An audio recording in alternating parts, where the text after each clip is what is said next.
it going, everybody? It's your host, the Sports Moose. Coming live here with the Thunderdome Puckcast. I got some cameras going here. Just ran down to do the post-game show. We're going to have to go with one camera today. No big deal.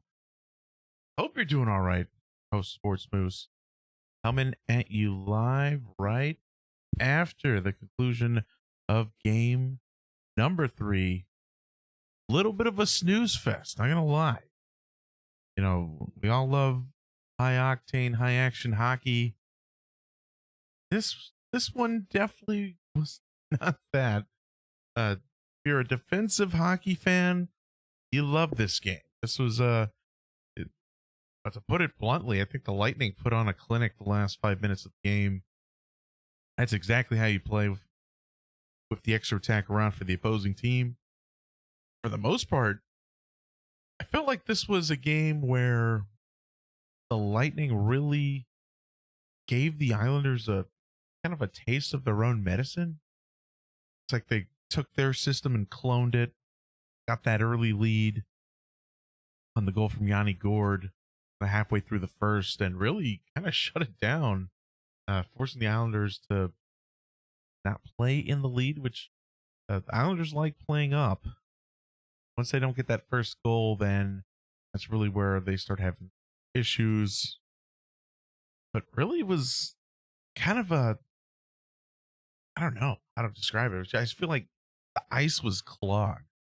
You know, follow me on Twitter, of course, at Sports Moose Show. I always talk about it's the Long Island clog. That's the system that the Islanders like playing. I think camera time. What's going on? Might have to go cameraless today. And we're back. Sure, why? We're having some challenges. I know the webcam, I guess I have to plug it in, plug it off. If it turns off, we'll just go audio today. But again, the Long Island clog, basically like the equivalent of the trap from like the 90s and early 2000s. New York just loves sitting on the lead. That's just really what they like doing. That boring defensive hockey, kind of what we're seeing Montreal do. So it's just really, this was a game that the Lightning just kind of showed that they can play some defensive hockey too. And I think they're in the driver's seat moving forward. This was we're expecting it to be loud. The Coliseum was loud a little bit. Lightning quieted it down and kind of turning into panic a little bit there in the third period and frustration. See some of the Islanders getting overly frustrated as well with how things were going. And I think it's a statement game for the Bolts where, you know, they can play championship caliber defense. You know, I think honestly, that's really what we had here. All right, let's hop over to some stats before we get our final thoughts of the game. And sorry for the cameras. I don't know if I accidentally unplugged. Cat likes to jump around where all our cords are as well, so probably should check all the connections prior going live, but oh well. No big deal. Here are our big stats here. Lightning finally, you could tell the difference in the game. Usually when we're down in the face-off circle, I'm usually going nuts about it on Twitter or on social media. But really not a big difference in face-off action today. Not enough to at least be a factor or take away from the Lightning's effort.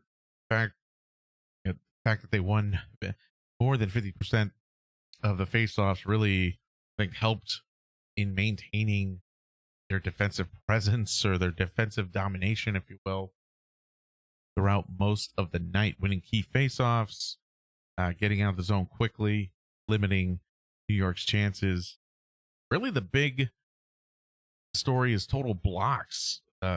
Again, we talked about flogging Definitely shooting lanes were very much clogged. And we'll look at the shot heat map in a moment. Again, total of what, 36 blocked shots? Shots, of course, being pretty even 28 25. So, let's say maybe half of those don't go blocked either way. That's an additional, what, 10 shots or so for the Lightning. And you're looking at an additional 7 for the Islanders. All of a sudden becomes a pretty potentially moderately offensive game. I mean, kind of weird if a couple more shots got through, because again, it just really felt like very, very much of a stagnant, kind of slow molasses type game. It was just kind of a drag, kind of watching that for a little bit. But again, compliments to John Cooper, the chef, compliments to that Lightning defense, and compliments David Savard, who I think at least one goal saving swat of the puck, I think, with his stick. I think you see Matt Martin's eyes light up when Vassy kind of gave up a rebound that popped up. I believe that was in the second period. Might have been the third, actually. So Bard actually has been playing pretty solidly defensively, at least over the past, at least in this series for sure. Hits, though, is not surprised it was 40-25. I feel like I wanted to throw out there that I felt like this game wasn't as physical as some of the others. Maybe the hits weren't, maybe it was all camera angles and smoke and mirrors that we weren't capturing big hits, or maybe the hits weren't just your notable giant slobber knockers that make a noise on the boards. Actually, pretty impressive. Hit number was actually that high. Of course, Islanders kind of out hitting the Lightning here. Putting some pressure on Cooch. A couple good solid connections with him. Power play finally not a factor, which you would think would be a plus for the Islanders, and potentially maybe even the reason why the game was within reach for the Islanders today. Was no power plays. Of course, I think both penalties, basically called one after the other in the second period. Kind of both bad plays by the respective player. Sergachev, I think, had a kind of a tough decision there. And was it Pellick, I think, on the Islanders? Like a blatant interference. And Kucherov, there's really no reason for it. Oh, man. From the chat here, how crazy would it have been if Ruda had scored? Shot in close. Yes. Another Jan. I don't know if the series could handle another Jan Ruda goal in any way, shape, way, or fashion, but I couldn't believe it. Yeah. He was hot. He had another blast from, I think, the point two that was pretty close to going in, was first period. So I was like, man, Jan Ruda's on fire. Keep riding the hot hand. Top over to our other stats, but kind of the gist of it, really two penalties, no penalties in the first or third period. And of course, the only scoring Yanni in the first period. Braden Point was an incredible effort falling down.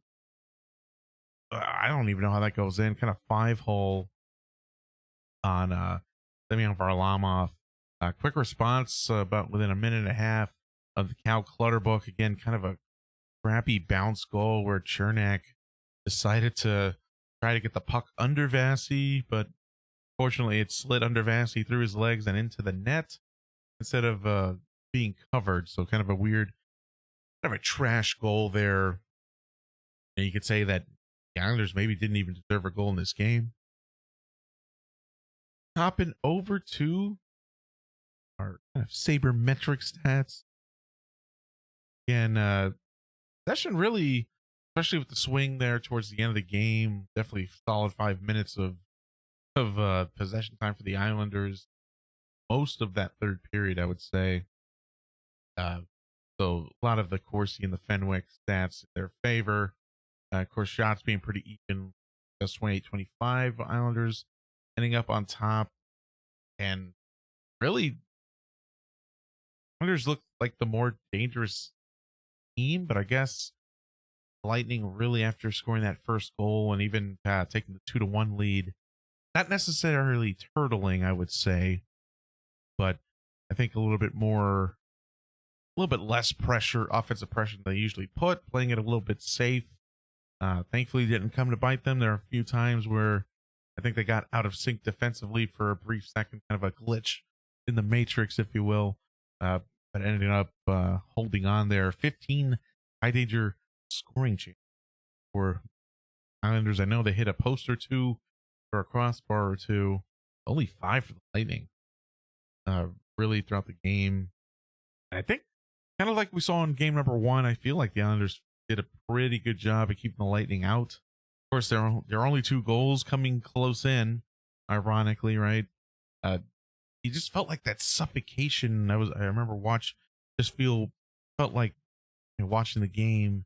Lightning were buzzing all outside. It's like watching a basketball game, like containing the teams out, 3-point arc. And, every once in a while they'd get a little bit of penetration, a shoot in, a higher danger scoring chance. But for the most part, Islanders did a great job kind of, again, in game 1, repelling and keeping most of the action outside. But again, looking at the expected goals for Vasi, once again, overperforming. 3.1 goals for expected for the Islanders, given those stats and possession to the 1.75 goals against. Again, kind of a tough break, I would say, on at least the second goal that Varlamov gave off. That's just a tough one. Right place, right time for Braden Point, falling down, getting it in. All situations, the game flow again. Really, Lightning get a power, or the Islanders got the first power play, right? Islanders get that power play. They score even strength. Same thing with the Lightning. They kind of momentum shifted a little bit on that power play, and then they score even strength with about 5 seconds or 10 seconds to go in the period with that Braden Point goal. And really holding off for dear life for probably 3/4 of that third period. Here's the heat map we're talking about, right? Lightning again getting 2 goals close with the Yanni Gord and the Braden Point goals right near the crease, but a lot of the action from the right point, maybe a little bit top of the circle, really not where you want to be. Islanders in contrast, a lot of their action in high danger areas, kind of like they're crazy what their stats suggest. Really, that's the story of tonight. Little bit of a snooze fest.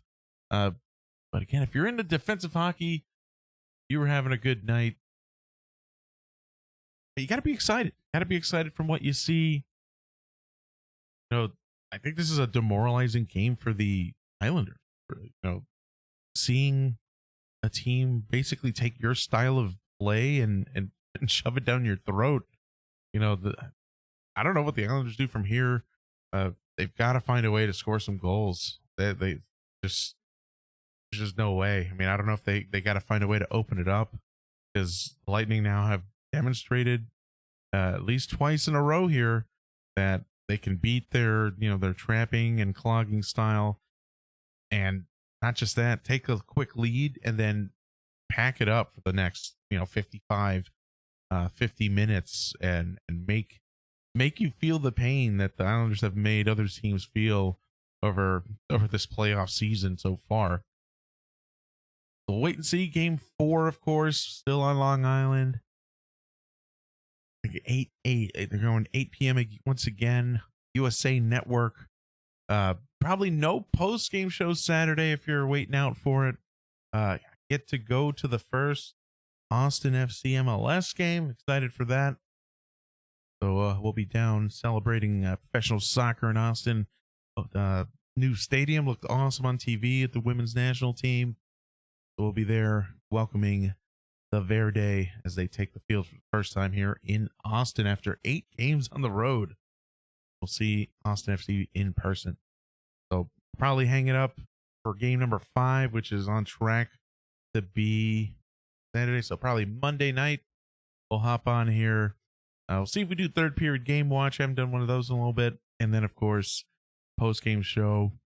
Seen a lot of Lightning in 5 tweets. I think Lightning, the Bolts Nation's pretty excited after today's stellar defensive performance. Great effort again in goal by Vasilevsky.